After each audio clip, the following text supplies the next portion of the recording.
Sa number 4, tatlo ka mga balay ang nasunog sa Barangay Villamonte sa Bacolod City.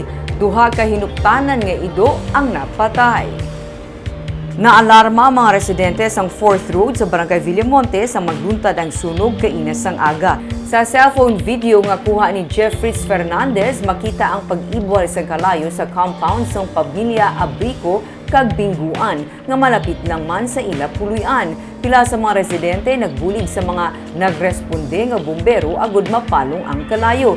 Sa video nga kuha naman ni Cheryl Young, halos malabot na sang nagadabadaba nga kalayo ang mga kuryente kag malapit nga poste. Ang pagpangusisa sa katapos ng Bacolod City Bureau of Fire Protection, tatlo tanan ka mga balay ang natupok sang kalayo nga nagsugod sa puluyan sang Pamilya Abrico. Hindi pa mapatud kung ano ang ginhalinan sang kalayo.